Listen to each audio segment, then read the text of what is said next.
Hello बच्चों, कैसे हो आप लोग? बढ़िया। तो हम लोग लास्ट क्लास में प्रिज्म स्टार्ट किए थे, right? So just quick recap करते हैं कि हम लास्ट क्लास में क्या पढ़े थे। सो हम लोग पढ़े थे, अगर हमारे पास एक प्रिज्म है, सो प्रिज्म के it has two plane refracting surfaces, right? दोनों प्लेन है और इसके बीच के हम बोलते हैं एंगल ऑफ प्रिज्म या एंगल ऑफ रिफ्रैक्शन, आपको बताया हुआ है। सो अगर इस पे कोई रे आता है, अगर एंगल ऑफ इंसिडेंस इसके लिए आई है, फिर अगर यहाँ से it will bend towards normal, this is angle of refraction at first surface and again it comes out, this is angle of emergence. इसको हम लोग एंगल ऑफ रिफ्रैक्शन बोलते हैं। आपको अगर दे रिफ्रैक्शन का मतलब आपको R1 R2 के बारे में बात कर रहे हैं, right? And this is called angle of prism और रिफ्रैक्टिंग एंगल, राइट? ये क्या है, एंगल ऑफ प्रिज्म या refractive angle of prism? Angle of prism, इसको बोलते हैं एंगल ऑफ रिफ्रैक्शन। दोनों अलग अलग है। Refracting angle means angle of prism की बात कर रहे हैं। ओके, आई क्या है, emergence angle of i, sorry e क्या है, एंगल ऑफ इमर्जेंस, आई क्या है, एंगल ऑफ इंसिडेंस। फिर हमने पढ़ा था कि जो टोटल डेल्टा होगा यहाँ पे होगा, आया था I माइनस R1, फिर वहां पे आया था E minus R2, so that is equal to I plus E minus R1, क्या कर R1 plus R2, that is I plus E minus A, that is deviation due to refraction from prism. दोनों में deviation देखो same side में था, यहाँ पे भी क्लॉकवाइज गया, यहाँ पे भी क्लॉकवाइज डेविएशन है, तो दोनों डेविएशन को हमने ऐड कर दिया था, कोई प्रूफ किया हुआ है R1 plus R2 equal to A। और नॉर्मली R1 प्लस R2 हम लोग A यूज करते हैं जब तक कि डाटा कुछ नहीं दिया हुआ। अदरवाइज क्या होता है, थीन प्रिज्म जब होता है ना, आपको मैं दिखाऊंगा, उस केस में R1 plus R2 equal to A नहीं आता। बट अगर आपको सिर्फ प्रिज्म दिया है तो आपको ये मानना है कि R1 plus R2 equal to, lab में जो हम लोग प्रिज्म यूज करते हैं मैक्सिमम केस में R1 plus R2 equal to A applicable है, बहुत ज्यादा इस पे ये नहीं करना है। अगर आपको कोई स्पेसिफिक डाटा दिया हुआ है तब देखना है कि R1 plus R2 equal to A apply कर सकते हैं कि नहीं। अदरवाइज सिर्फ प्रिज्म लिखा है तो आपको ये मानना है कि we can use R1 plus R2 equal to A। ठीक है, ओके। अब इस पे क्वेश्चन करना शुरू करते हैं। तो कुछ भी नया नहीं है, आपको बस 2 बार लॉ ऑफ रिफ्रैक्शन लगा देना है, आंसर आ जाएगा। एक सिंपल क्वेश्चन करते हैं।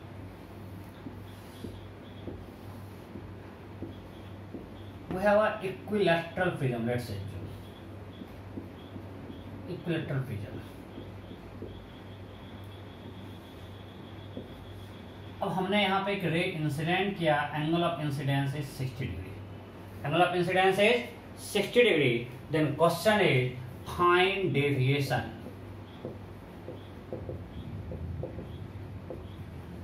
due to refraction from prism।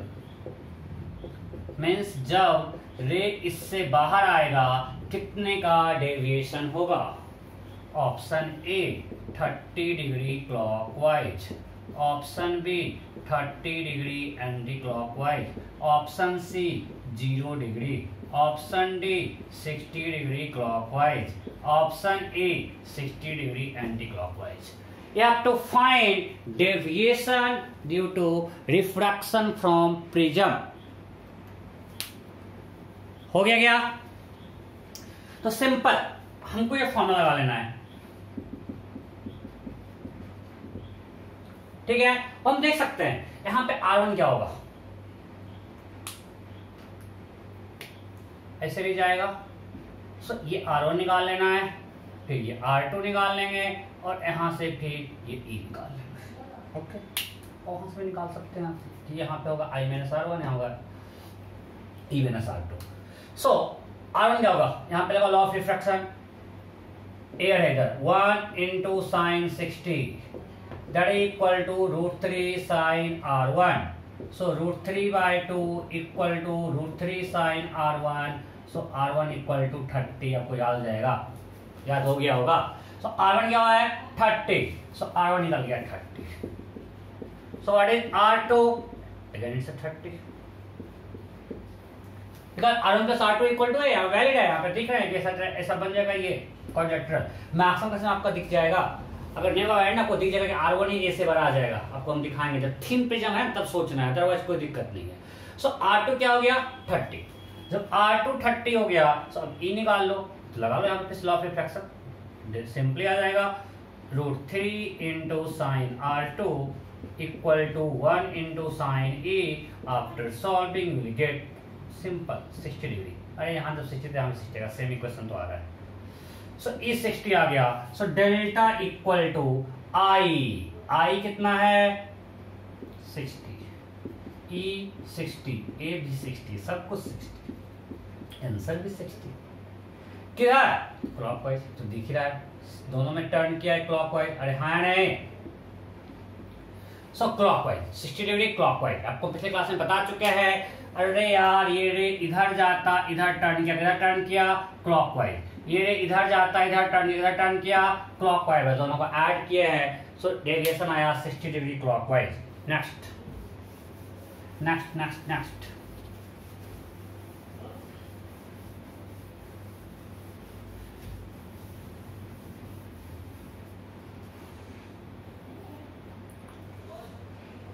okay, we have prism of angle 75 degree। ये √2 है, 45 डिग्री है एंगल ऑफ इंसिडेंस। और एंगल ऑफ इंसिडेंस 45 नहीं, कुछ मतलब एयर है। Then question is find deviation due to refraction from prism। You have to find deviation। Angle of prism is 75 degree, refractive index of prism is √2, angle of incidence is 45 degree। You have to find deviation due to refraction from prism, option A।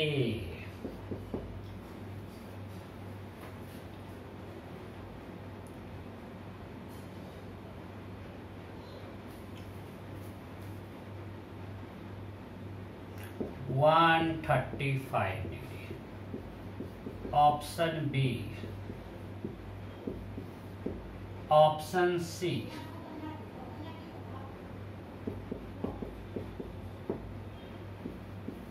option D, note।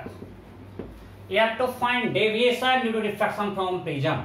Simple आपको 2 बार law of refraction लगाना है। आई ई मिल गया, ए दिया हुआ है, answer आ जाएगा।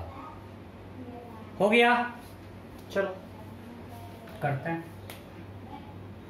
जो आपको हम दो डाटा दे रहे हैं, ये दो डाटा क्वेश्चन में यूज होता है। सो यहाँ पे R1, सो क्या होगा 1 इंटू साइन 45। पहले हम ए बी पे लगा रहे हैं law of refraction. A B पे applying Snell's law at A B, applying Snell's law at AB, इस पे लगा रहा है। क्या होगा 1 into sine 45 direct equal to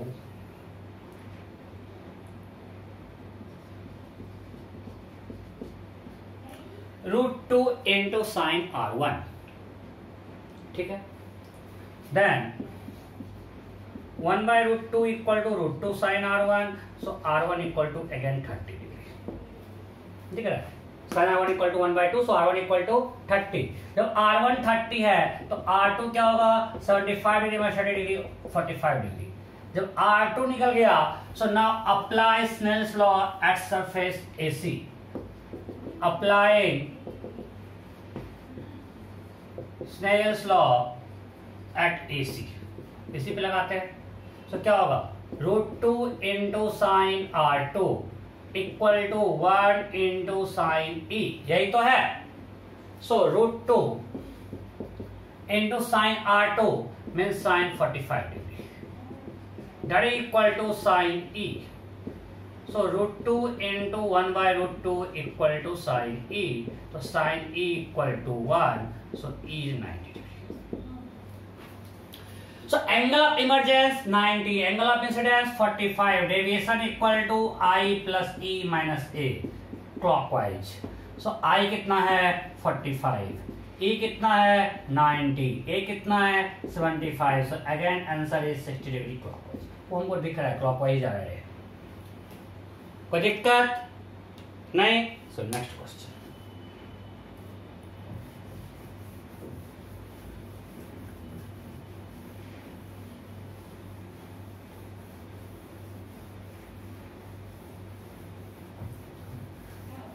चलो मानते हैं अगेन हमारे पास एक प्रिज्म है,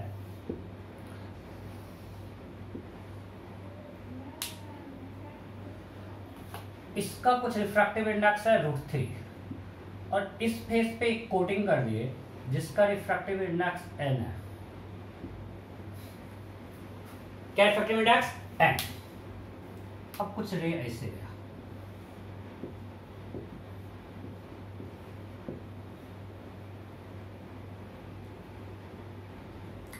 this angle of prism is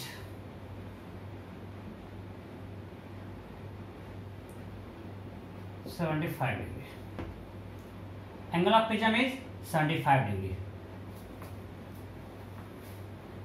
इधर एयर है। Maximum angle, maximum value of theta, चलो मान लेते हैं ए बी सी है, बी सी को कोटिंग किया हुआ है। Maximum value of theta is 60 degree for which TIR takes place at face BC. Then find value of n. Maximum value of theta is 60 degree for which TIR takes place at surface BC. Then find the value of n. Question clear है।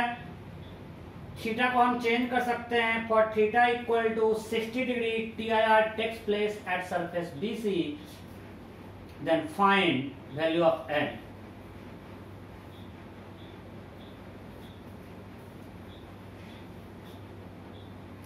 Option देगा, चलो option A √2, option B √3/2, option C 1,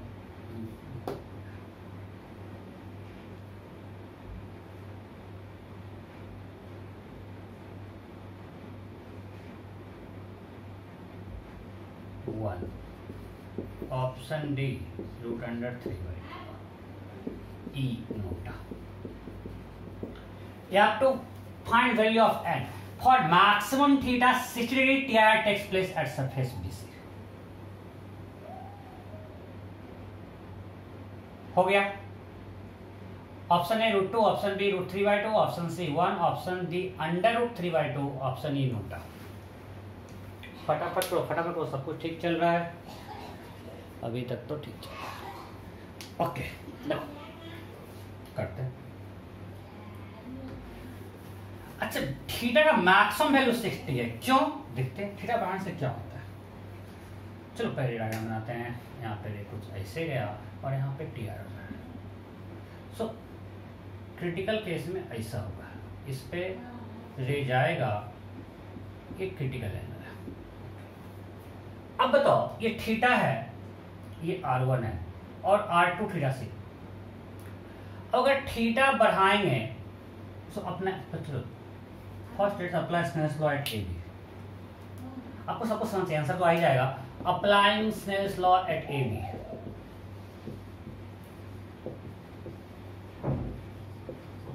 क्या होगा 1 into sine theta equal to mu that is √3 into sine R1। ठीक है, यही तो है। So sine theta equal to √3 sine R1। अब सिंपल देखो, बाद में सब करेंगे। अगर थीटा बढ़ाएंगे तो R1 बढ़ेगा तो R2 घटेगा, because R1 plus R2 equal to A। Theta बढ़ाएंगे तो R1 बढ़ेगा, R2 घटेगा। For TIR your R2 must be greater than theta C। R2 theta C से बड़ा होना चाहिए, राइट। जब R2 थीटा C से बड़ा होना चाहिए, मतलब R2 को हमको बढ़ाना है, सो R1 को घटाना पड़ेगा, थीटा को घटाना पड़ेगा। मतलब अगर 60 मान लीजिए कि let's assume for theta equal to theta naught R2 is theta C। Let's assume अब हम मेरा R2 थीटा से बड़ा होना चाहिए, सो R2 को बढ़ाने के लिए R1 घटाएंगे, मतलब थीटा घटाएंगे, means your theta must be less then theta naught 40 आया है। जिस समझ में आएगा ये आज बहुत इंपॉर्टेंट है, आज बार बार इसको यूज करेंगे।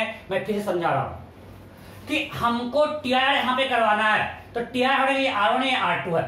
टीआर होने के लिए R2 should be greater theta से। हम मानते हैं कि जब यहां पे कुछ आई थीटा नॉट है, इधर थीटा नॉट है, उस समय R2 थीटा सी हो रहा है। अब R2 को इससे बड़ा करना है, R2 बढ़ाना मींस R1 घटाना, मींस ये एंगल बिजनेस घटाना है। मींस अगर थीटा नॉट पे थीटा सी आया, तो अगर मेरा थीटा नॉट से कम होगा तो R2 थीटा सी से बड़ा होगा और टीआर होगा। So this theta naught is maximum value.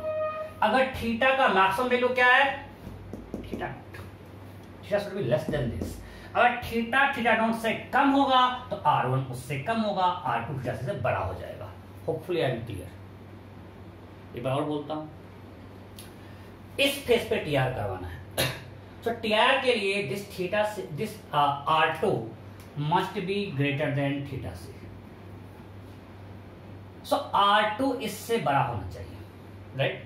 हम मानते हैं कि फॉर I इक्वल टू ये theta naught R2 is theta c. अब हमको R2 को से बढ़ाना है, मींस R1 घटाना, because R1 plus R2 equal to A है, तो R1 घटाना है, मतलब थीटा I को घटाना है, मींस थीटा नॉट से घटाना है। इसलिए मैक्सिमम वैल्यू दिया, मतलब थीटा नॉट पे R2 थीटा सी है। जो आपको यहां पे क्वेश्चन में दिया है 60 डिग्री, उस समय R2 क्या है, theta C.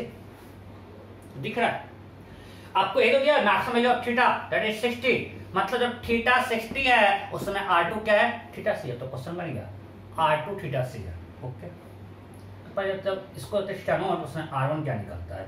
So applying Snell's law at this will get sin 60, चलो यहां लिखते हैं, अप्लाइंग Snell's law at AB for theta equal to 60 degree. जिस समय थीटा 60 पर ये क्या होगा, थीटा सी। अभी आपको समझाया है, clear? So 1 into root 3/2 equal to root 3 sine R1, so R1 30। तो उस समय R2 क्या है, 45, because R1 plus R2 equal to A। So जब R1 30 तो R2 45 and this is equal to theta C, because हमने आई लिया maximum value of theta.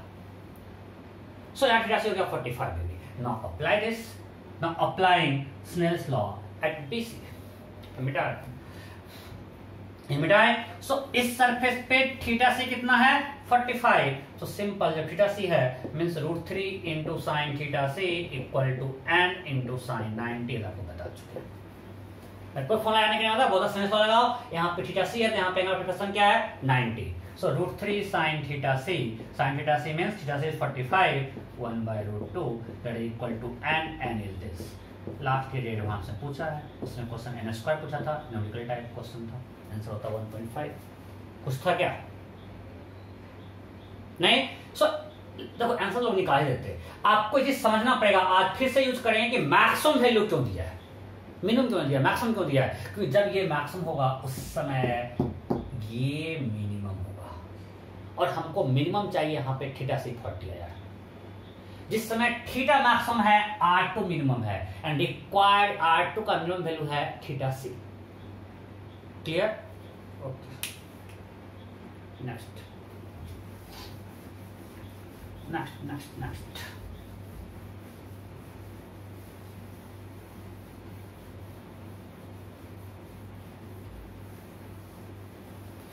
Okay. I have a thin prism.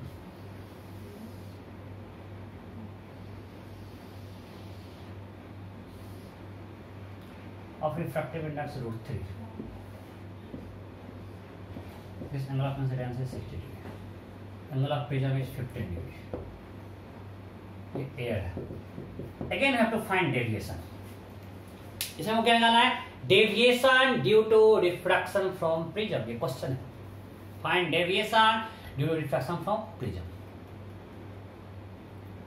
Correct? Okay, देखते हैं, यहाँ पे लगाते हैं, ए बी पे लगाते हैं Snell's law. Applying Snell's law at face A B, applying Snell's law at A B लगाते हैं, क्या होगा 1 into sine 60 that is equal to √3 into sine R1, so R1 is 30, आपको तो याद हो गया होगा।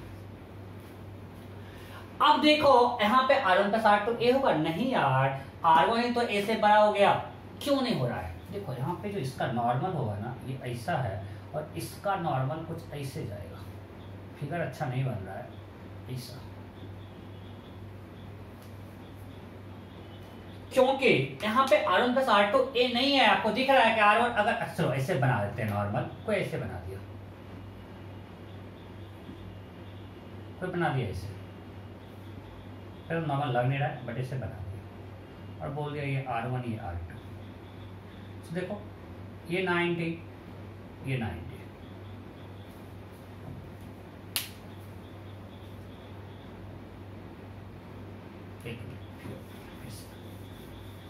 वन थिंग इज क्लियर कि यहाँ पे R1 प्लस R2 ए नहीं है, बिकॉज R1 ही ए से बड़ा हो गया।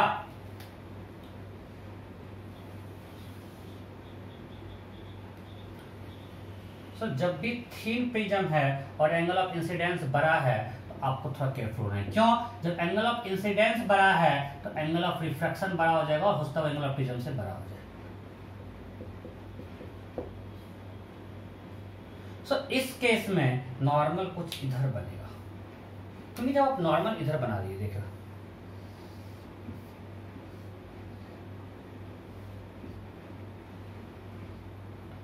सो आपका ये एंगल 15 है, ये 30 है। सो अब बताओ ये कैसे हो सकता है? इस केस में ये 90 है, ये 90 है, सो अब दिस प्लस दिस 180, सो ये एंगल कितना हो जाएगा बताओ? 165। सो इस ट्रायंगल का सम तो 180 आएगा, 195 यही मिलके हो गया। तो मतलब ऐसा ट्रायंगल बनेगा ही नहीं। मैं क्या समझ में आया? अगर कोई ऐसा ट्रायंगल बना दिया, सो ये 90 है मेरा, ये 90 है, ये 15 है, तो इस क्वाड्रिलेटरल का ये एंगल होगा मोर देन 90। कितना?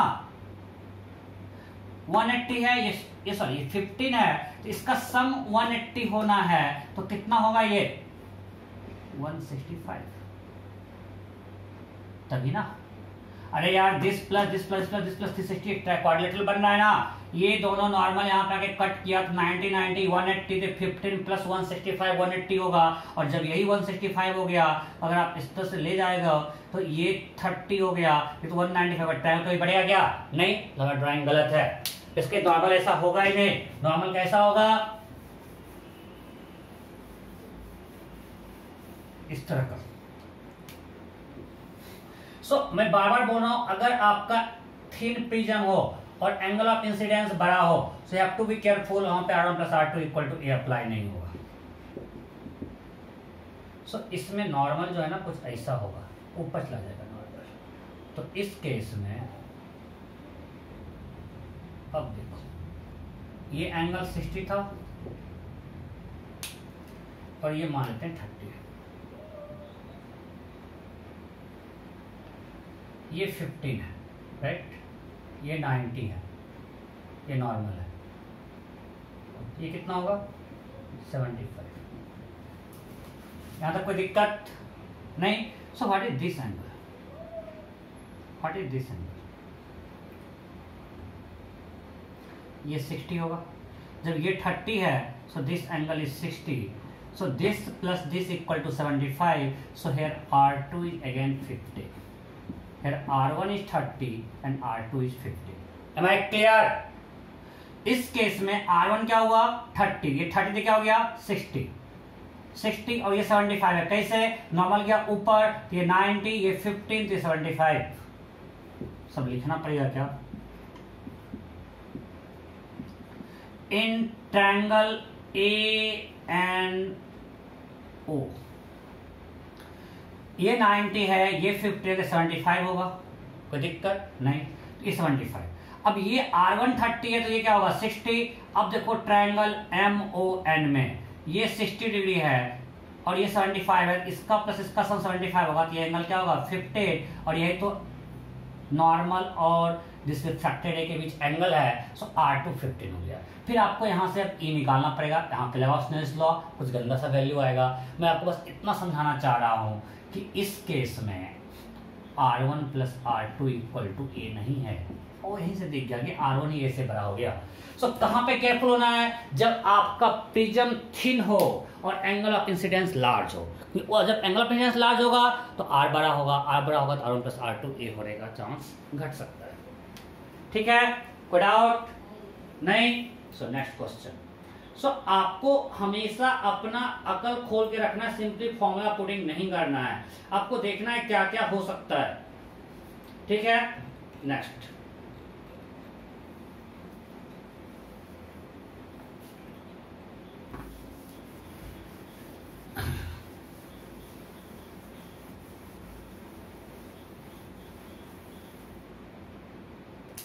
चलो मानते हैं हमारे पास एक आइसोसेलेस प्रिज्म है,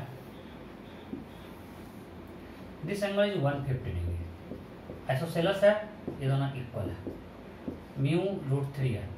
यहाँ पे एक रे इंसिडेंट हुआ, this angle of incidence is 60 degree, angle of incidence is 60 degree. Then question is find deviation when ray comes out from the prism. Find deviation when light rays come out from prism। जब ये light refraction के बाद prism से बाहर का isosceles prism है तो इसमें कितना का डेविएशन होगा? Option A 30 degree anti clockwise, option B 30 degree clockwise, option D C 60 degree clockwise, option D 60 degree anti clockwise, option E NOTA. You have to find deviation when ray comes out from the prism। फटाफट जल्दी करो।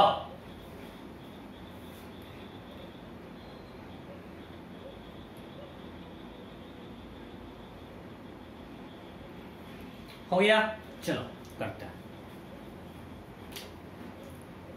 चलो इसमें रे diagram बनाते हैं। अच्छा तो ऐसे बना देगा। अच्छा यहाँ पे अब ये आपको याद हो जाएगा, यहाँ पे R130 होगा तो ऐसे बना देगा। ये सही है गलत? गलत, बिकॉज ये एंगल 60 हो गया, एक ट्रायंगल हो ही सकता है। 150 प्लस 60 210 हो गया।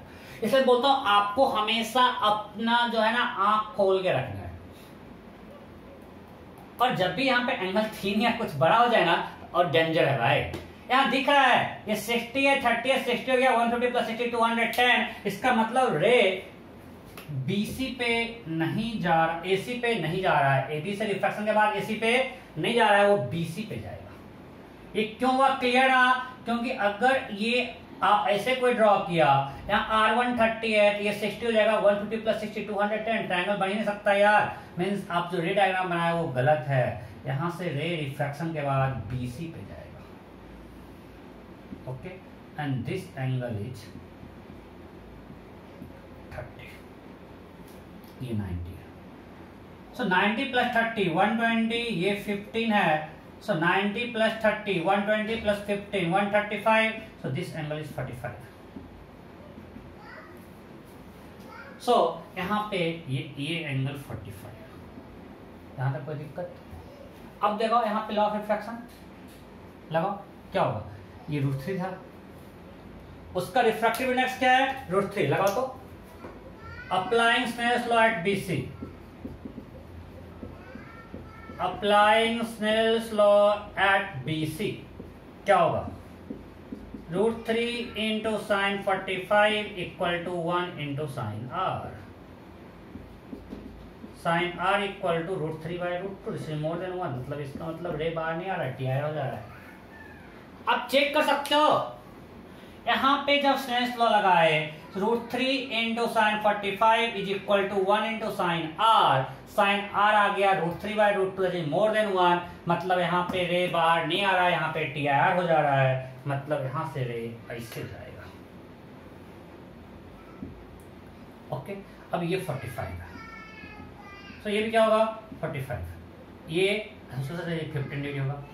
फिर जब मेरा आइसोसेलेस था दोनों एंगल इक्वल होगा, ये 15 हो गया। ओके ओके ओके, अब देखो 45 प्लस 50 कितना है 60, ये 120 है, मतलब नॉर्मल कुछ ऐसा है। मैं ठीक से फिगर ना, आपको इतना समझ में आना चाहिए। ये 45 प्लस 15 60 है, मतलब ये एंगल जिसपे फॉल कर रहा है वो 120 है, मतलब नॉर्मल इसके अंदर है। थोड़ा अच्छा फिगर बना देंगे, नॉर्मल ऐसा बना देते हैं और अब इस पे फॉल कर देते हैं।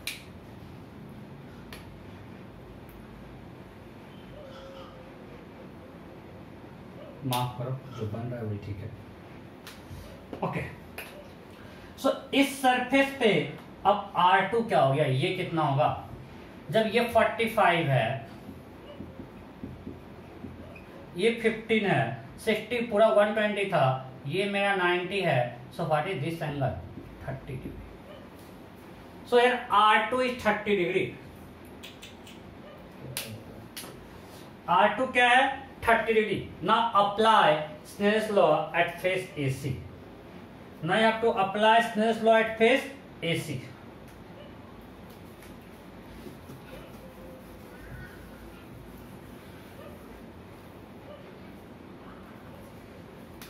So now applying Snell's law at AC.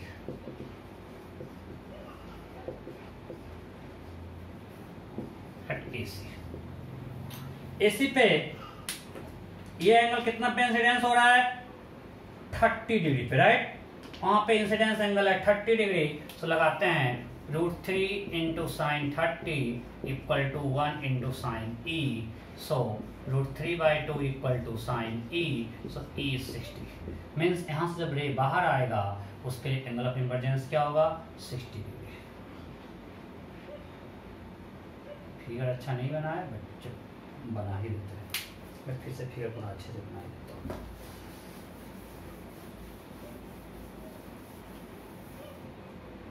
देखो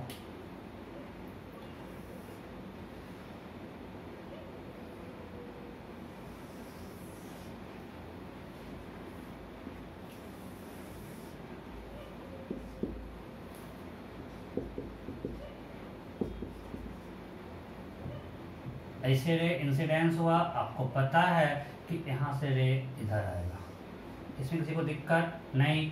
ये 60 तो ये 30, इसमें किसी को दिक्कत नहीं। ये 90, मैं बस बोल रहा हूँ नहीं नहीं, 90 प्लस 30 120 प्लस 15 135, सो ये एंगल 45 सिंपल, सो ये 45।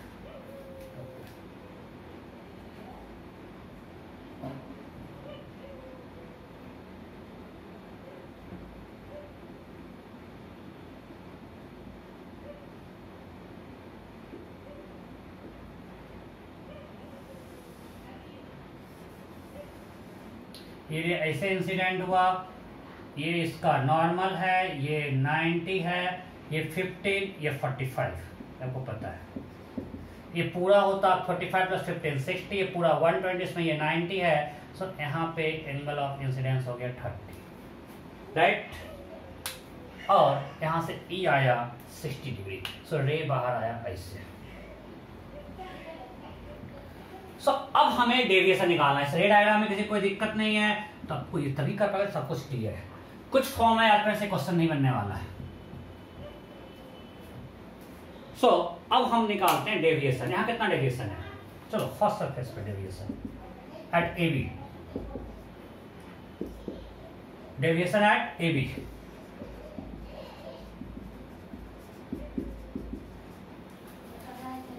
रे इधर जाता, अब इधर बेंड कर गया, कितना एंगल से 30 degree, clockwise anti clockwise clockwise.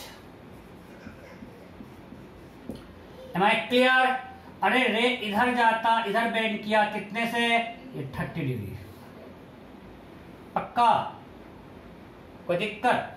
अरे यार ये हमारा 60 है, तो ये पूरा 60 था, उसमें ये 30 है, कितना से बेंड किया 30 से तो बेंड किया ना।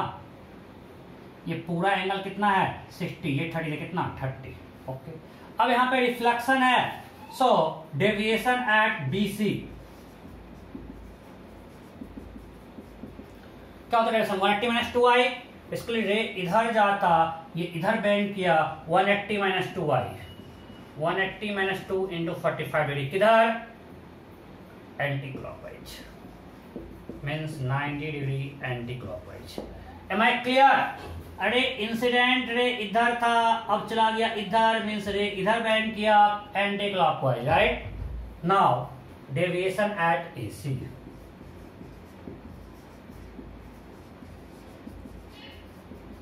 अब यहां पे फिर से रिफ्रैक्शन है, सो ऐसे रे इधर जाता तो ये एंगल होता 30, तो ये 30, बट ये 30 है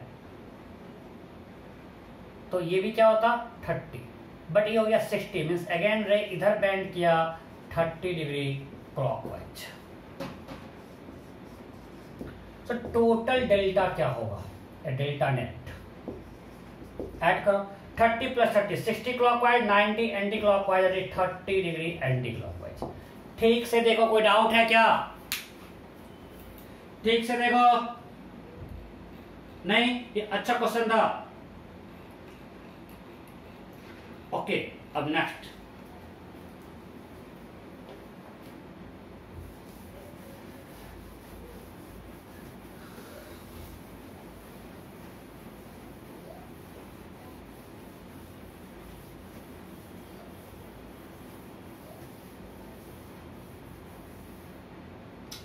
अब आते हैं नेक्स्ट टॉपिक में। बहुत ही आसान टॉपिक है बट बहुत इंपॉर्टेंट है, क्योंकि प्रैक्टिकल इंपॉर्टेंस है इसका, एग्जाम्स में बहुत आता है। ये लैब में आपको प्रैक्टिकल में करना होता है। Variation of delta with angle of incidence, ये लैब में करना है due to refraction from prism. ये आप लोग लैब में एक्सपेरिमेंट करते हो।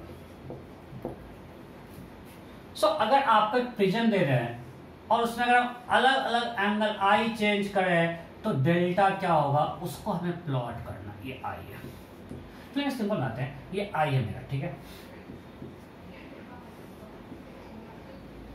तो ये मेरा R1 है, ये R2 है और ये E है। तो इस केस में डेल्टा क्या होगा, I plus E minus A।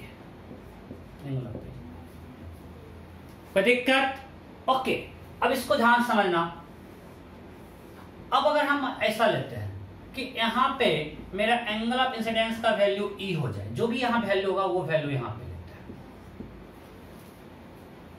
सो अगर आप इस फेस पे देखोगे, एट फेस AC क्या है मेरा, सेम प्रिज्म है, same prism, mu into sine R2 equal to 1 into sine E। अब जब यहां पे लगाते हैं, अब हम यहां पे लगाएं AB पे, इस केस में तो क्या होगा, 1 into sine E equal to mu into sine जो भी R होगा। तो इससे हमको दिख रहा है कि जब ये एंगल ऑफ इंसिडेंस E होगा तो यहाँ पे एंगल ऑफ रिफ्रैक्शन क्या होगा, R2। जब ये R2 होगा तो ये क्या हो जाएगा, R1, because R1 plus R2 equal to A। यहां तक समझ में आया कि नहीं? मैंने आपको क्या बताया, पहले एंगल ऑफ इंसिडेंस E है, एंगल ऑफ इमर्जेंस E है, हमने इंटरचेंज कर दिया। अब हमने इसको मान लिया एंगल ऑफ इंसिडेंस, तो उस केस में अगर यहाँ पे ये R2 था, अब यहाँ पे क्या होगा, R2, बिकॉज सेम सरफेस तो है यार, सेम रिफ्रैक्ट, सेम प्रिज्म है। बस हमने पहले एंगल ऑफ इंसिडेंस I लिया था, E ले रहे हैं, बस हम लोग कोई वैल्यू है, I का कुछ वैल्यू, मान लिया I कुछ था 60, उसमें E कुछ आया 30, लेट्स अज्यूम, अब हमने E 30 ले लिया। मतलब अब ये 30 लिया, ये R2 आया ना, आपको दिखाया ना, इसमें किसी को दिक्कत है शायद नहीं। और जब ये R2 है तो ये R1 होगा, और जब ये R1 होगा तो ये क्या होगा, I। कैसे? जब हम AC पे लगाएंगे, एट फेस AC क्या होगा, mu into sine R1 equal to 1 into sine जो भी यहाँ पे एंगल आएगा वो तो I तो होगा। क्यों? क्योंकि आप यहां से देख सकते हो 1 into sine I equal to mu sine R1 है। अगर आप यहाँ पे AB पे लगाए, वो यहाँ पे AC पे लगा रहे हैं, और जो यहाँ पे लगाए थे AC पे, यहाँ पे लगा रहे हैं AB पे, सो अल्टीमेटली एंगल तो चेंज होगा। This can be also told by reversibility of path of light रे। अगर ये लाइट को हमने ये दिया तो ये पाथ लेगा, इसको ऐसे लेंगे तो यही पाथ लेगा ना। अगर हमने इसको ऐसे यहाँ पे इंसिडेंट करवाया तो ये ऐसे आके बाहर निकला, अगर हम इसको इस पाथ से भेजेंगे तो ऐसे निकलेगा, वही तो दिखा रहा है। तो इस केस में डेल्टा है आई प्लस ई माइनस ए, यहाँ पे भी डेल्टा क्या होगा E plus i minus a. तो दोनों केस में डेल्टा सेम है। अब ये मैंने क्यों करवाया, ये मैंने इसलिए करवाया कि हम यहां से बोल सकते हैं for a same value of delta we have two possible value of angle of incidence, एक आई है और एक ई है। मतलब हर डेल्टा के लिए दो वैल्यू आ रहा है, एक आई और एक ई, दोनों केस में डेल्टा सेम है। जिसमें एंगल ऑफ इंसिडेंस आई है, एंगल ऑफ इमरजेंस ई हो गया। जिसमें एंगल ऑफ इंसिडेंस ई है, एंगल ऑफ इमरजेंस आई हो गया, और डेल्टा सेम दे दिया। मींस एक वैल्यू ऑफ डेल्टा के लिए दो एंगल ऑफ इंसिडेंस पॉसिबल है। ठीक है, सो मैं लिख रहा हूं पहले, ये सब छाप लिया गया।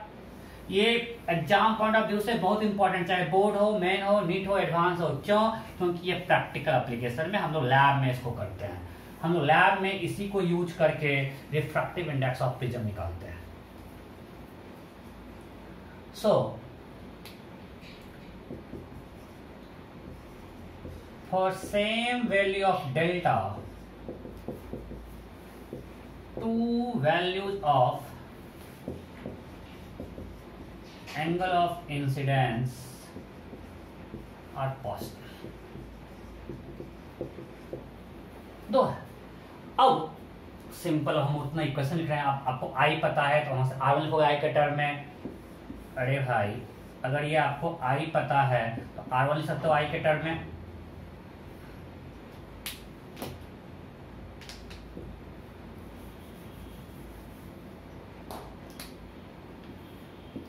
अगर आपको यहाँ पे आई पता है तो आर वन सकते हैं इन टर्म्स ऑफ आई, क्या होगा 1 into sine I equal to mu sine R one.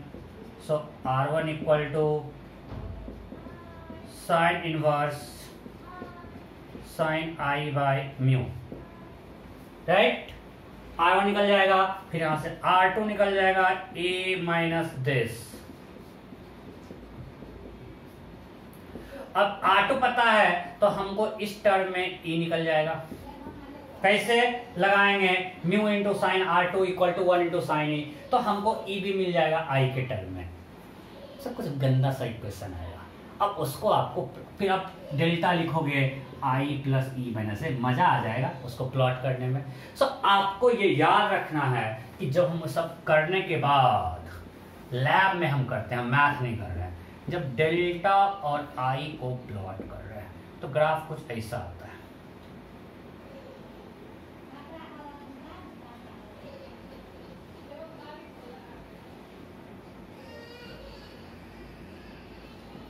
ये ग्राफ इसका सिमेट्रिक नहीं है। अगर ये x1 है, आप देख सकते हो कि सेम डेल्टा के लिए दो वैल्यू पॉसिबल है। फॉर एग्जांपल ये डेल्टा है, इसके लिए दो वैल्यू पॉसिबल है,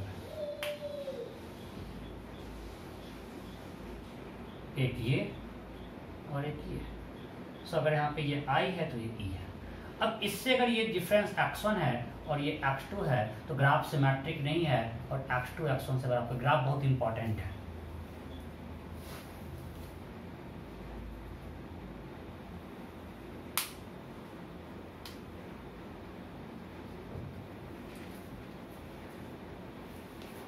आपको बोलेगा सर आप यहां से क्यों स्टार्ट किए, आज ही पढ़ाएंगे हम यहां से क्यों स्टार्ट किए, जीरो से बिल्कुल क्यों नहीं स्टार्ट किए।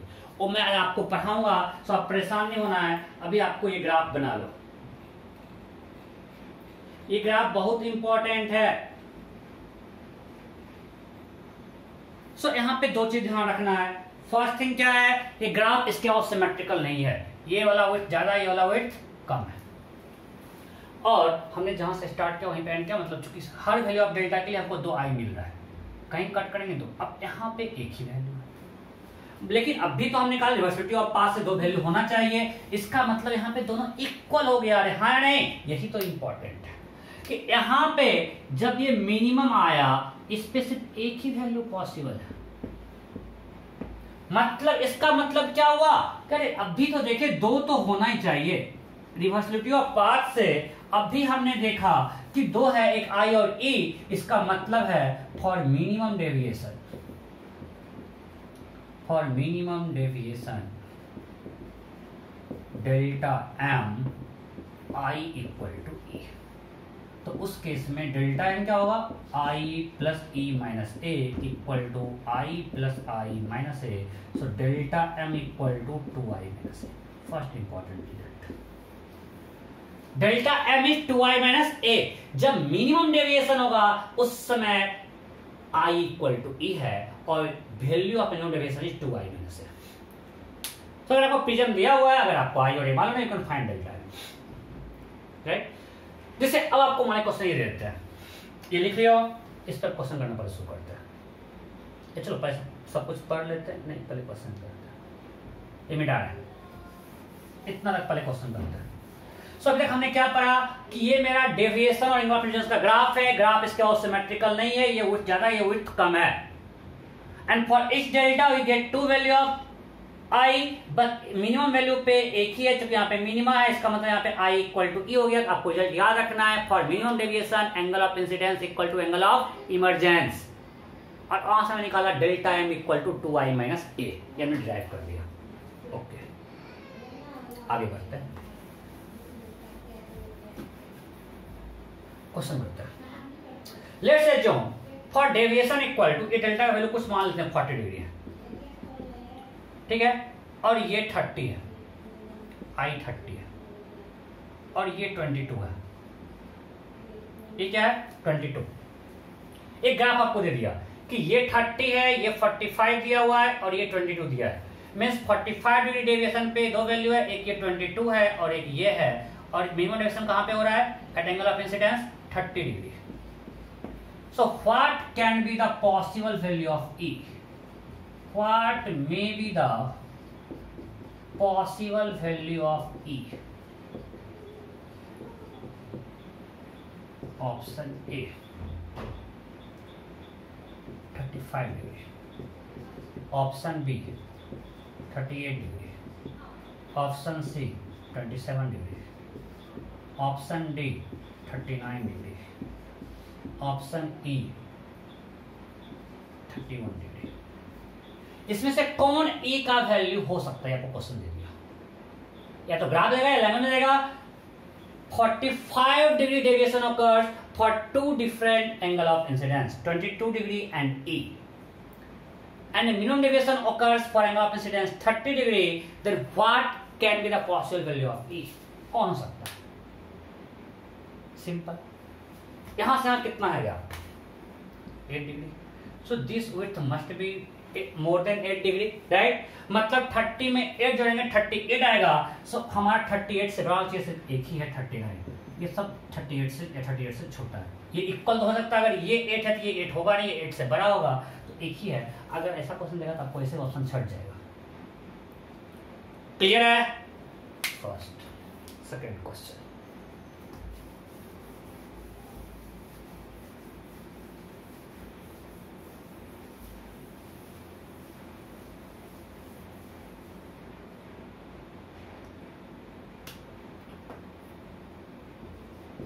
in an equilateral prism,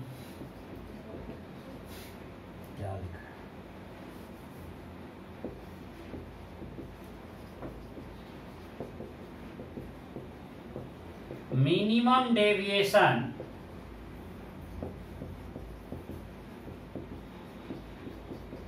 occurs for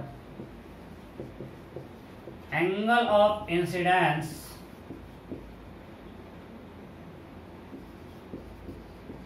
50 degree, then find delta M.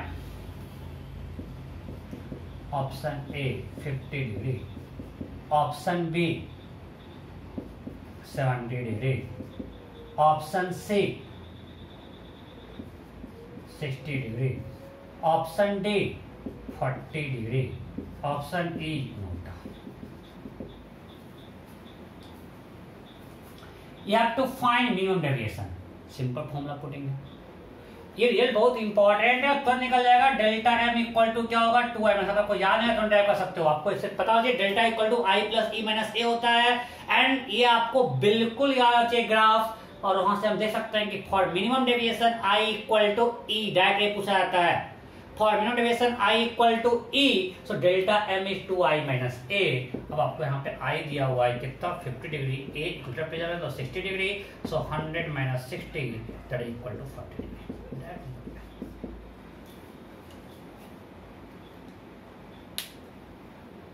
अब आपको हम धीरे धीरे फॉर्मूला पुटे कि अब आपको अगर डेल्टा एम देगा, ए देगा तो आई पूछ देगा, कभी आई देगा, कभी आई डेल्टा एम देगा, ए पूछ देगा, कर सकते हैं ना। Delta M equal to 2i minus A, that's it. Okay, आगे बढ़ते हैं, अब आगे बढ़ते हैं।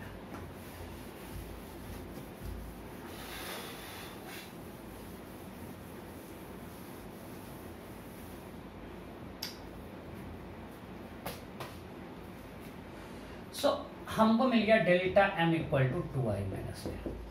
सो यहां से i क्या हो जाएगा, a plus delta m by 2।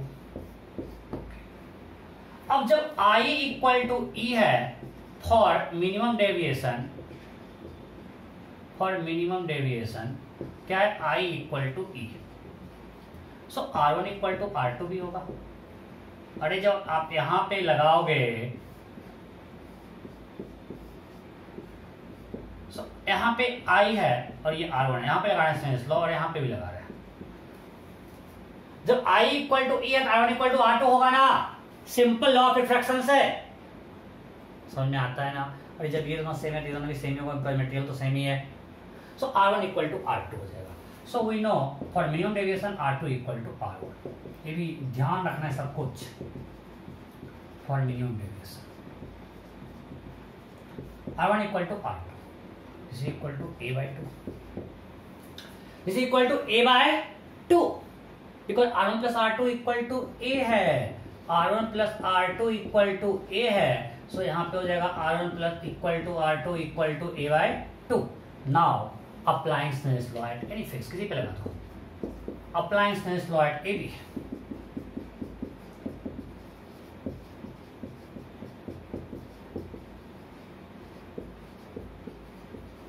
Snell's law at AB क्या होगा, 1 into sine I equal to mu into sine R1, so mu equal to sine I by sine R1, ये तो हमको निकालना है। सो आई क्या है, sine a plus delta m by 2 divide by sine a by 2। So lab में हम लोग इसको यूज करते हैं। कैसे, हम लैब में डिफरेंट आई के लिए डेल्टा प्लॉट करते हैं। हम लैब में आई देंगे, डेल्टा का वैल्यू मिलेगा, हम ग्राफ बना लेंगे आई और डेल्टा का, और हम ग्राफ से अगर हमने आई और डेल्टा का ग्राफ बना लिया कुछ ऐसा, सो यहां से हमको मिल जाएगा डेल्टा एम। लैब में हमने डेल्टा एम निकाल लिया, ए हमें पता है, हम उस प्रिज्म का रिफ्रैक्टिव इंडेक्स निकाल सकते हैं, right. So mu equal to क्या है, sine A plus delta M by 2 divide by sine A by 2। मैं इसको फिर से लिख रहा हूं, बहुत इंपॉर्टेंट फॉर्मूला है। सो अब भी हम इसको समराइज कर रहे हैं, हम मिनिमम डेविएशन में क्या क्या किए ग्राफ के बाद। हम सबसे पहले निकाले फॉर मिनिमम डेविएशन, मैं सब कुछ समराइज कर रहा हूं, एक एक लाइन इंपॉर्टेंट है इसमें हर एग्जाम के लिए। For minimum deviation I equal to E, first point. Second point R1 equal to R2 equal to a by 2। Third point delta m equal to 2i minus a।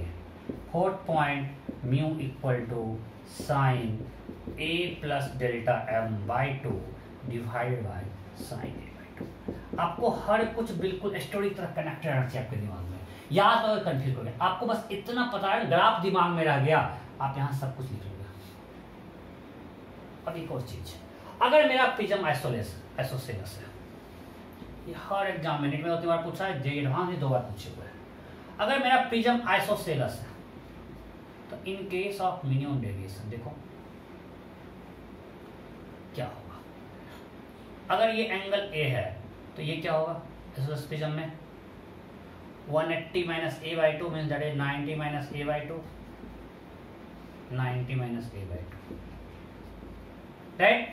Because prism is isosceles. Okay, अब बताओ R1 भी क्या होगा, a/2। सो ये angle क्या होगा 90 minus a/2। R2 भी क्या है a/2, तो ये एंगल क्या होगा 90 माइनस a/2। अब आप देखो कि अगर ये 90 माइनस a/2 है और ये दोनों एंगल इक्वल है, मतलब ये जो रे होगा, ray inside prism is parallel to its base. अरे हाँ या नहीं, ये एक इंपॉर्टेंट रीजन है। ये कब है, case of minimum deviation in isosceles prism, her prism में नहीं। जब प्रिज्म आइसोसेलेस था उस केस में ये दोनों एंगल तो हो गया। अब for minimum deviation this R1 equal to R2 is a/2, this angle is 90 minus a/2, 90 minus a/2, तो ये दोनों एंगल इक्वल है, means these two lines are parallel। So in case of, ये भी बहुत इंपॉर्टेंट है सारे एग्जाम्स के लिए, in case of isosceles prism या for isosceles prism, for isosceles prism in case of minimum deviation, जितना कुछ बोर्ड पे लिखा है बिल्कुल सब कुछ क्रिस्टल क्लियर होना चाहिए। In case of minimum deviation ray inside prism is parallel to its base.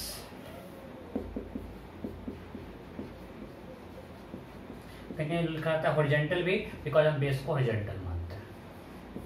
ठीक है, इंपॉर्टेंट, इस बोर्ड पे लिखा हुआ हर लाइन इंपॉर्टेंट है, सब एग्जाम में पूछा हुआ क्वेश्चन है। यहां तक कोई डाउट नहीं? सब इस पे क्वेश्चन कर देता है, इसको मिटाते हैं।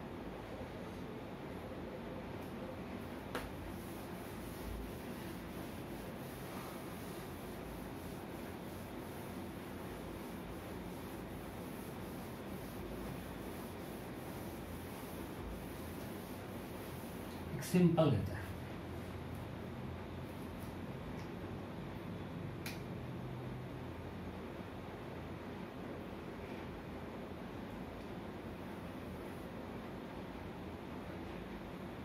क्वेश्चन है, in an equilateral prism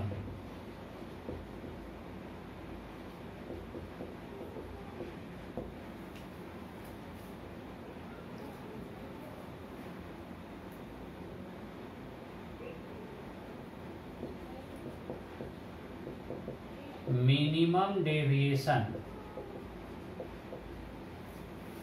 occurs for angle of incidence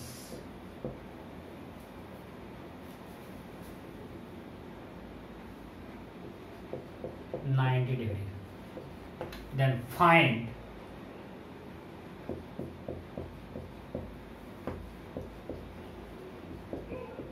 refractive index of prism।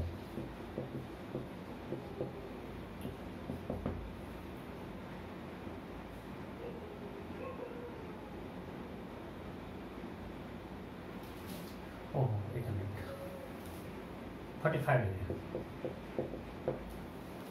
for angle of incidence 45 degree, then find refractive index of prism।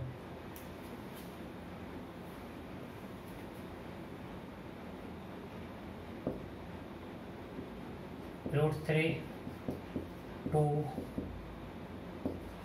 √3/2 √2 newton। You have to find refractive index of prism। फटाफट। अब इसी type का question होता है, आपको बस देखना है क्या दिया हुआ है, फॉर्मूला कहां से पुट करना है, इसमें और कुछ हो ही नहीं सकता है।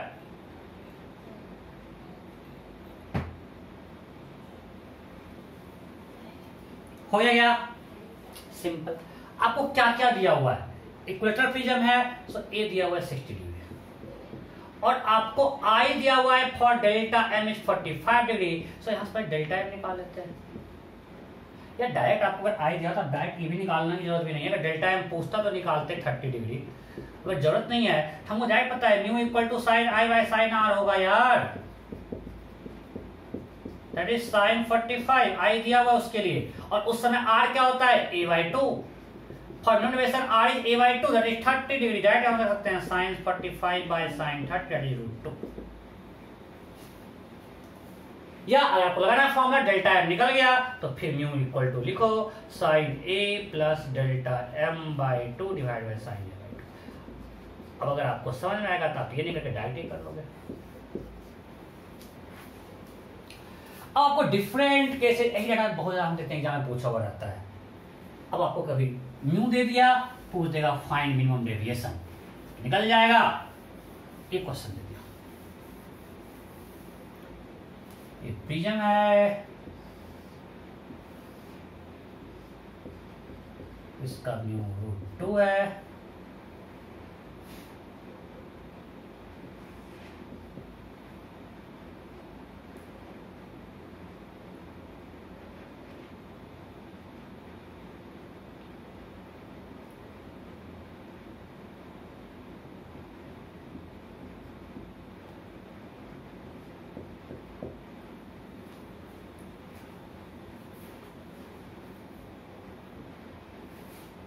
अब सिंपल पूछेगा find angle of incidence for which minimum deviation occurs. अभी हम लोग किए हैं, अब भी पूछेगा find angle of incidence for minimum deviation occurs. पर दो तरीका है, एक तो हम डायरेक्ट कर देंगे, हमको अगर पता है कि mu equal to sine I by sine R होता है और म्यू क्या है √2 इक्वल टू साइन आई और आर होगा for minimum deviation, for minimum deviation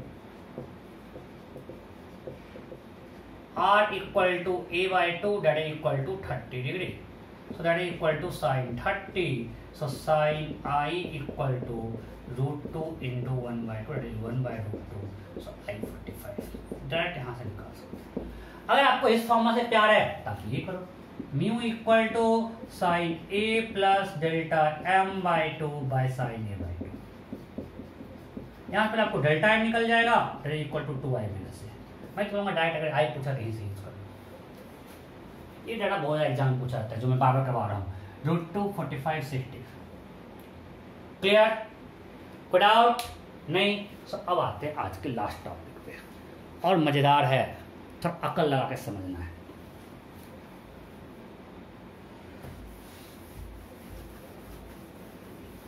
लिखिए total internal reflection in case of prism, TIR in case of prism, TIR in case of prism, total internal reflection। समझो, आपको एक prism दिया हुआ है, कुछ आपको उसका म्यू मालूम है। अब हम क्या देख रहे हैं कि आई इसका चेंज कर रहा है।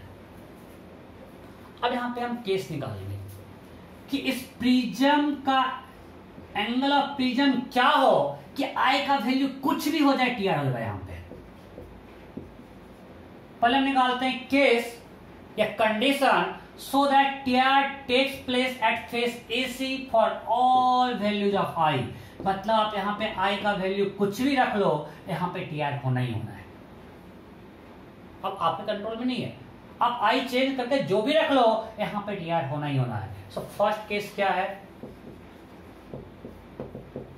फर्स्ट कंडीशन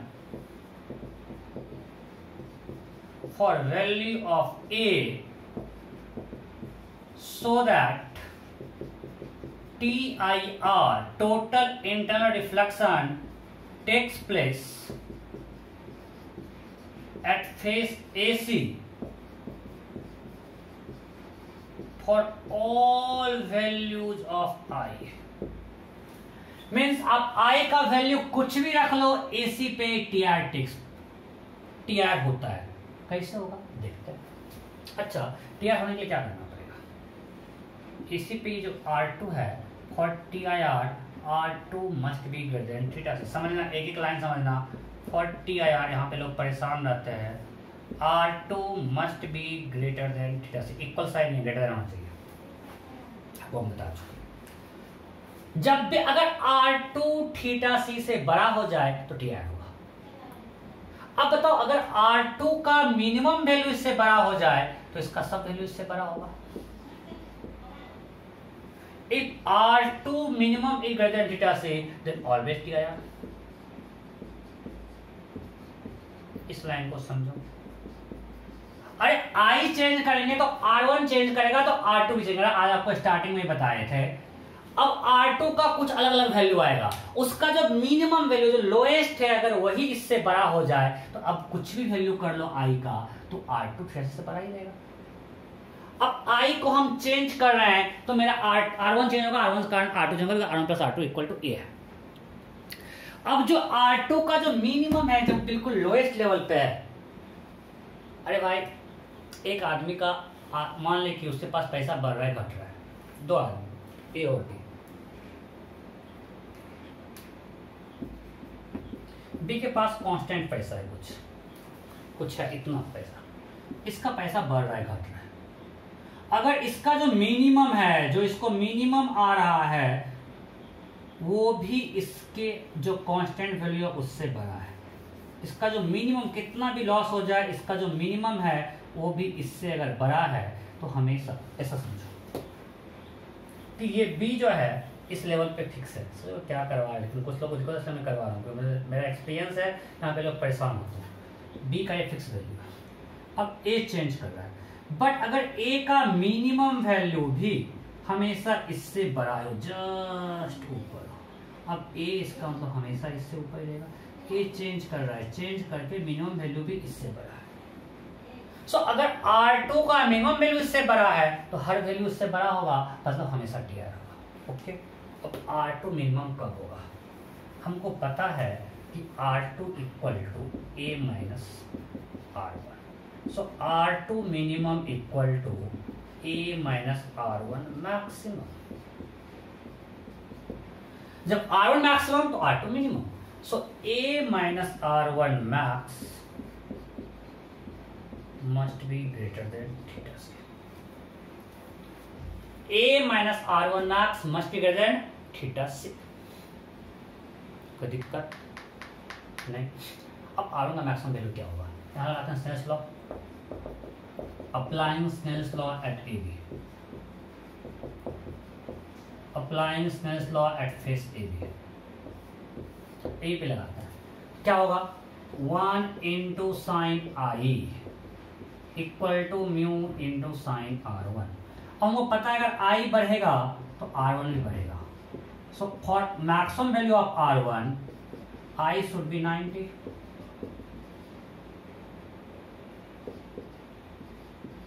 अरे हाँ नहीं, इस इक्वेशन में हमको दिख रहा है कि I बढ़ेगा तो R1 बढ़ेगा, तो I का मैक्सिमम वैल्यू कितना है 90, उससे I तो हो नहीं सकता है। तो जब I का मैक्सिमम वैल्यू होगा उसमें R1 क्या होगा?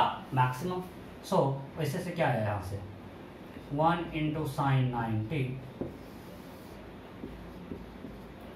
Is equal to mu into sine R1 max. So sine R1 max equal to क्या हो गया 1 by mu. So R1 max is sine inverse 1 by mu, तो थीटा सी है। यहां से मेरा sine R1 max is 1 by mu. So R1 max is sine inverse 1 by mu, तो theta C है। क्रिटिकल एंगल यही तो है। क्रिटिकल एंगल इस फेस के लिए क्या होगा? Sine inverse 1 by mu, sine inverse mu 2 by mu 1। मतलब अब हमको पता है इसका मतलब ये होगा। ये कैसे? Because R1 max is theta c. इस R1 का मैक्सिमम वैल्यू क्या है? Theta c. कैसे आया? मैं फिर से बोलता हूं कि जैसे जैसे I बढ़ेगा R1 बढ़ेगा। सो R1 में maximum and I is maximum and maximum possible value of I is 90। तो जिस समय I 90 है उस समय हम स्नेल्स लॉ लगाते हैं, ये आता है 1 into sine 90 that is equal to mu into sine R1 max. And यहां से आ रहा है R1 max equal to sine inverse 1 by mu. यही तो थीटा सी है यार। इस सरफेस पेयर ऑफ सरफेस के लिए sine inverse mu 2 by mu 1, sine inverse छोटा बाय बड़ा। मतलब R1 का मैक्सिमम वैल्यू क्या है? Theta c. यहां पे पुट कर दिए। So A should be greater than 2 theta c. ये मेरा रिजल्ट आया। मतलब अगर एंगल ऑफ प्रिज्म 2θc से बड़ा हो तब आई का वैल्यू कुछ भी दे दो, यहां पे टीआर होगा, रे इससे बाहर नहीं आएगा।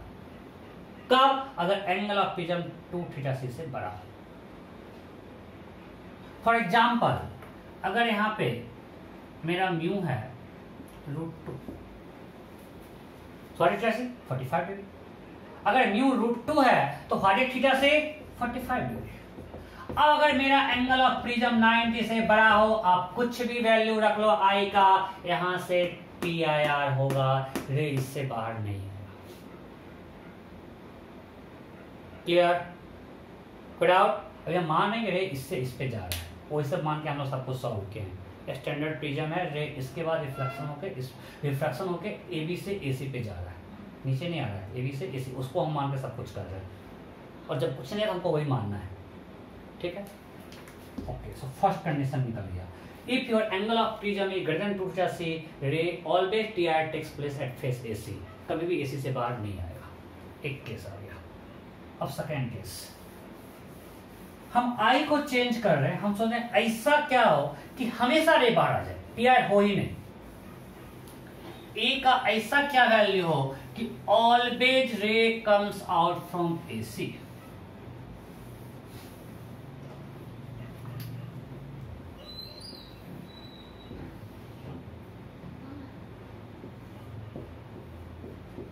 और हमको इस ए का कंडीशन निकालना है। क्या है? Case 2, value of a so that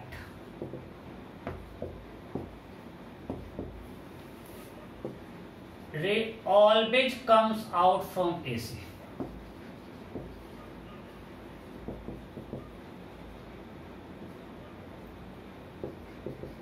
means no TIR at AC। मतलब यहां पे कभी TIR नहीं हो रही, हमेशा बाहर आ जाए। ओके, सो अगेन अगर TIR नहीं हो रहा है means R2 must be less than equal to θc। इसके लिए कंडीशन यही है। अगर रे को इससे बाहर निकलना है तो यहां जो R2 है this must be less than equal to θc। Equal to चलेगा, बिल्कुल ये इमरजेंस होगा, ब्रेजिंग इमरजेंस, राइट? अब R2 इससे छोटा हो, अब अगर R2 का जो मैक्सिमम औकात है वो भी इससे छोटा हो जाए, अब R2 यहाँ पे चेंज हो रहा है, फिर से ये फिक्स है। अब R2 का जो मैक्सिमम औकात है वो भी इससे छोटा है, तो इसका सब वैल्यू थीटा से छोटा ही है नहीं। सो R2 मैक्स, इसका जो मैक्सिमम वैल्यू है वो भी इससे छोटा होना चाहिए।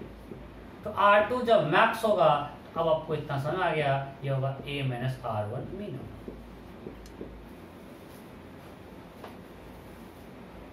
राइट? मैं फिर समझा रहा हूं, अगर यहाँ पे TIR नहीं हो रहा है मतलब इसका वैल्यू θc के इक्वल या इक्वलिटी साइन है उससे छोटा होना चाहिए। अब ये I चेंज करने से R1 चेंज करेगा, उसके कॉरस्पॉन्डिंग R2 चेंज करेगा। अगर R2 का मैक्सिमम वैल्यू क्रिटिकल एंगल से छोटा है, उसका हर वैल्यू क्रिटिकल एंगल से छोटा होगा। So R2 max must be less than equal to θc। Now we know R1 plus R2 equal to A, so R2 max equal to A minus R1 minimum, that must be equal to θc। अब R1 का minimum value क्या होगा? जब I minimum हो जाए, I minimum value 0, so R1 minimum 0। R1 minimum क्या हो सकता है? 0, बिल्कुल रे परपेंडिकुलरली चले जाए बाहर। अगर रे बिल्कुल नॉर्मली इंसिडेंट होगा उस केस में R1 क्या होगा? 0। So R1 minimum is 0, so A must be less than equal to this। सो अगर A 2θc से बड़ा हो तो हमेशा इस पे TIR होगा। अगर A θc के इक्वल या छोटा हो तो हमेशा रे बाहर आएगा, राइट? अब जब A इस दोनों के बीच में हो, इस केस में क्या होगा? अगर A यहां पे हो, अगर A यहां इक्वलिटी साइन नहीं है और यहां इक्वलिटी साइन है, अगर A इस रेंज में लाई कर, अब इसका मतलब पक्का कि हमेशा TIR नहीं हो रहा है और हमेशा रे बाहर नहीं आ रहा है। मतलब अब इस रेंज में क्या होगा उस I पे डिपेंड करेगा। जब A इससे छोटा है तो I का वैल्यू कुछ भी हो, रे बाहर निकलेगा। जब A इससे बड़ा है, आई का वैल्यू कुछ भी हो, रे यहाँ पे टी आर करेगा। अब जब ए इस बीच में है, तो जब ये दोनों केस है, मतलब अब आई पे डिपेंड करेगा, कुछ आई के लिए टी आर होगा और कुछ आई के लिए रे बाहर आएगा। तो वो निकालना है कब टी आर और कब बाहर आएगा। तो ये मैं आज नहीं करवा रहा हूँ, मैं पहले देखता हूँ आप लोग को इसमें कितना दिक्कत है, नेक्स्ट क्लास में इसको करेंगे, ताकि इसको रिकैप करके इसको करके फिर इस पे क्वेश्चन करेंगे। क्लियर? ये आप लोग का होमवर्क है। सोचो इसमें क्या होगा, कब रे बाहर आएगा और कब टी आर होगा। इतना पक्का कि हमेशा टी आर नहीं होगा, हमेशा टी आर की कंडीशन था a is much greater than this. हमेशा रे बाहर नहीं आ रहा है बिकॉज उसके लिए ये था, मतलब इसमें कुछ आई के लिए रे बाहर आएगा और कुछ आई के लिए रे टी आर कर जाएगा। अब हमको उस आई का कंडीशन निकालना है, किस वैल्यू ऑफ आई के लिए रे बाहर आएगा और किस वैल्यू ऑफ आई के लिए रे टी आर कर जाएगा। क्लियर? ये आपका होमवर्क है, हम नेक्स्ट क्लास यहीं से कंटिन्यू करेंगे। ठीक है? Okay, bye bye.